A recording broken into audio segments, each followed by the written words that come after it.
The Vayari science fleet transmitted frantic distress calls. Their messages carried terror. They are not dead. The Terrans are here. Across the galaxy, governments scrambled. Military leaders debated whether to strike immediately, to crush the rising fleet before it fully stirred. But hesitation ruled. Their archives were filled with warnings. The last species that had tried to attack humanity directly had been erased. And then the galaxy saw it with its own eyes. The awakened human ships formed ranks with mechanical precision, as if their crews had never left. Formation after formation spread across the void, a wall of steel that turned the stars into pinpricks against their armored hulls. The Dominion dispatched a modern battle group to test them. Sleek, advanced ships with weaponry that had dominated the galaxy for centuries. They never stood a chance. The Terran fleet moved as though the 1,000 years of silence had been nothing more than a breath. Their cannons lit the void, their missiles struck with unerring accuracy, and their shields absorbed every blow. Dominion ships crumbled in minutes, annihilated by weapons older than their civilizations. The galaxy's most advanced fleets were outclassed by ghosts. The storm preserved. Whispers became screams. Every council chamber, every senate, every military stronghold repeated the same chilling truth. Humanity had never left. They had buried their fleets, hidden their armories, and then vanished from sight, waiting, watching, preparing for the day they would be needed. But why now? Why, after so long, had the engines roared back to life? Some said the Terrans had left automated sentinels to awaken when the galaxy grew too bold, too arrogant. Others believed living humans still lingered in deep cryosleep, returning now to claim their forgotten empire. A darker theory suggested that the humans had foreseen everything, that they had planned this awakening, not for war, but as a reminder. For in every corner of the galaxy, a single, terrifying thought spread like fire through dry grass. If this is what they left buried, what else is hidden? What other storms wait beneath forgotten stars? Aftermath, the dread of knowing. The Dominion's battle group was gone. The graveyard-turned armada now patrolled its sector, silent but unmistakably alive. No broadcasts came, no messages of peace or conquest. Only the steady roar of engines, filling the void like a heartbeat. Trade routes shifted overnight. Colonies near the Terran sectors evacuated in panic. Fleets doubled their defenses, knowing full well it would mean nothing if the humans chose to march again. The galaxy understood a truth it had long buried. Humans were not builders of temporary empires. They were architects of storms, crafting fleets not for their present, but for their distant future. Legends once dismissed now seemed like prophecy. The Terrans had always said, "We endure, we wait, and when the time comes, we rise again." Now the stars themselves carried the proof. 1,000 years buried, yet when the silence broke, the engines roared. And the galaxy shivered, knowing this was not their full strength. It was only a reminder. The Jalari remembered everything. Their archives were carved in crystal, etched in data that would not fade even as empires burned. And in those cold, flawless records, humanity existed only as a footnote, an extinct fire, a loud but brief anomaly swallowed by time. The last entry on Earth was dated nearly 1,000 cycles ago. It spoke of collapse, of self-destruction, of a species that had flared too quickly into the void and then shattered under its own weight. The council historians spoke with certainty. Humanity was gone. Their fleets rusted in forgotten orbits. Their homeworld was ash. Their colonies dust. Even their wars are silent now, intoned Elder Versh during a lecture in the Grand Archive. They leave no echo in the stars. To the young, humanity was myth. To the old, it was cautionary memory. And to the proud Jalari fleets who now ruled 3 arms of the galaxy, it was nothing at all. The galaxy had moved on. Humanity was buried beneath its own ruins. Or so the record said. The first anomaly. It began, as so many revelations do, with a whisper in the dark. An exploration vessel, skimming the desolate rim of the Orion expanse, caught something strange, an emission too structured to be random, yet too old to be deliberate.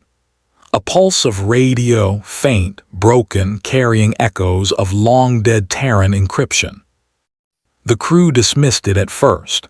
Ghost signals were common in the void, echoes refracting across nebulae, tricks of stellar storms, but the readings persisted. Each cycle, the pulse sharpened. Weeks later, surveyors mapping asteroid belts in the same sector stumbled upon derelicts, hulks of steel larger than cities, entombed in rock and ice. Vast, silent shipyards, their skeletal frames locked in the embrace of asteroids. Ruins, the council declared, artifacts of a dead people, nothing more. But the captains who saw them up close reported unease. They spoke of lights flickering deep inside hulls that should have been lifeless, of faint thermal blooms where no power should run, of drifting machines that adjusted course when watched. The reports spread quietly, dismissed officially but whispered in mess halls and academies. Human ghosts linger still. The weight of dread. In the months that followed, more anomalies bled through the silence.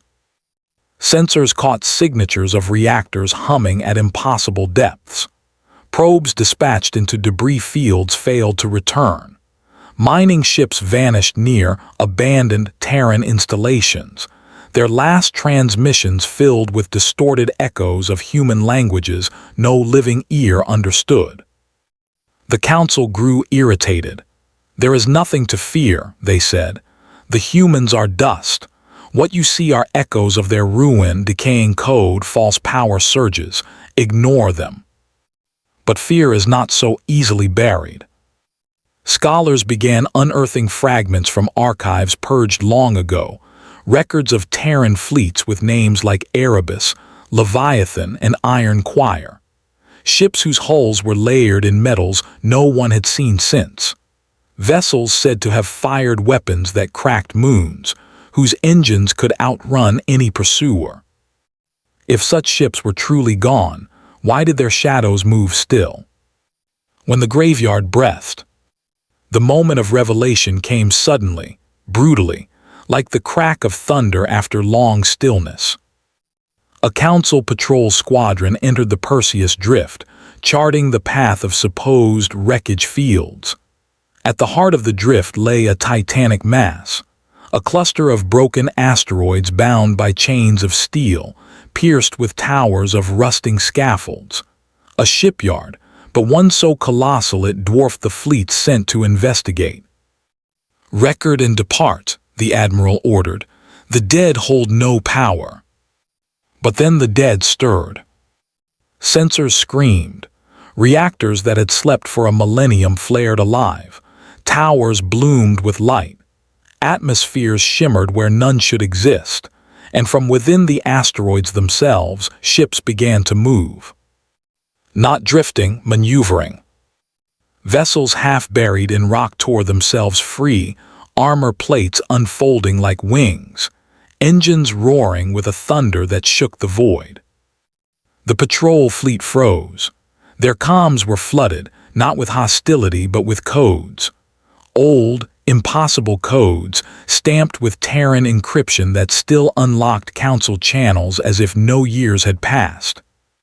"These are not ruins," whispered a commander. "This is a fleet." And with that, 1,000 years of silence broke. The engines roared. The human armada rose from its graveyard, with the precision of a drill practiced endlessly. Engines ignited in patterns older than the empires watching them. Formations locked, perfect and absolute. Ships the size of cities shifted into ranks, their hulls bearing scars of ancient wars yet unmarred by time.